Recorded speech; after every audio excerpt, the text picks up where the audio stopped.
খবর 24 সাথে আপনাকে স্বাগত। নতুন নতুন খবর জানার জন্য আমাদের চ্যানেলে চোখ রাখুন। নমস্কার দর্শক বন্ধুরা, খবর 24 সাথে আপনাকে স্বাগত। পৃথক রাজ্যের দাবি তুলে দলের বিরুদ্ধে বিদ্রোহ ঘোষণা করে দার্জিলিং লোকসভা কেন্দ্রে নির্দল প্রার্থী হিসেবে ভোটে দাঁড়িয়েছেন কার্শিয়াংয়ের বিজেপি বিধায়ক বিষ্ণুপ্রসাদ শর্মা। এই ঘটনায় অস্বস্তিতে পড়েছে কেন্দ্রের শাসক দল, কিন্তু ভোট পর্ব মেটার আগে দলের ওই বিধায়কের বিরুদ্ধে ব্যবস্থা নিতে পারছে না তারা। যদিও বিজেপির একাংশের দাবি, ভোট পর্ব মিটে গেলে বিষ্ণুপ্রসাদের বিরুদ্ধে কড়া ব্যবস্থা নেওয়া হবে বলে মনস্থির করেছেন বিজেপির শীর্ষ নেতৃত্ব। বিজেপির বিধায়কের বিদ্রোহ ভালো চোখে দেখছে না বিজেপির শীর্ষ নেতৃত্ব, কিন্তু দলীয় বিধায়কের বিরুদ্ধে কড়া পদক্ষেপ নেওয়ার ক্ষেত্রে আপাতত সাবধানী বিজেপি। কারণ বিষ্ণুপ্রসাদ যেসব দাবি নিয়ে সরব হয়েছেন তা দার্জিলিং লোকসভা কেন্দ্রের বেশিরভাগ মানুষের মনের কথা। তাই ভোট পর্ব শেষ হওয়ার আগে বিষ্ণুপ্রসাদের বিরুদ্ধে কোনো পদক্ষেপ করা হবে না বলে বিজেপি সূত্রে খবর।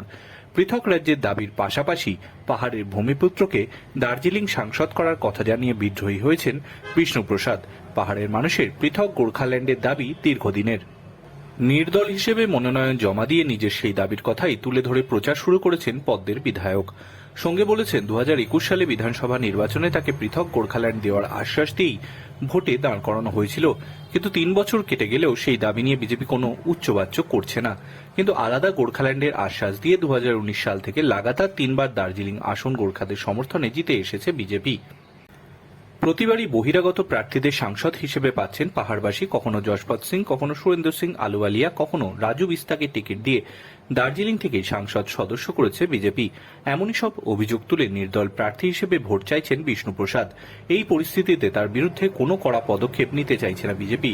সেফটি পিন প্রতীক নিয়ে ভোটে লড়াই করা বিষ্ণুপ্রসাদকে নিয়ে আপাতত ধীরে চলো নীতি নিয়েছে বাংলার প্রধান বিরোধী দল। বিষ্ণুপ্রসাদের সঙ্গে আলাপ আলোচনা করে তাকে নিরস্ত্র করার দায়িত্ব দেওয়া হয়েছিল কালচিনির বিজেপি বিধায়ক তথা দার্জিলিং লোকসভার সাংগঠনিক দায়িত্বপ্রাপ্ত বিশাল লামাকে। তাকেও দল আপাতত বিষ্ণুপ্রসাদের সঙ্গে আলাপ আলোচনা বন্ধ করার নির্দেশ দিয়েছে। এভাবে দলের কাছেই খারাপ হচ্ছেন বিষ্ণুপ্রসাদ। সতীর্থের প্রতি আমার সহানুভূতি থাকলেও আমরা তার পাশে দাঁড়াতে পারব না বলেছেন তিনি। ব্যুরো রিপোর্ট, খবর 24/7।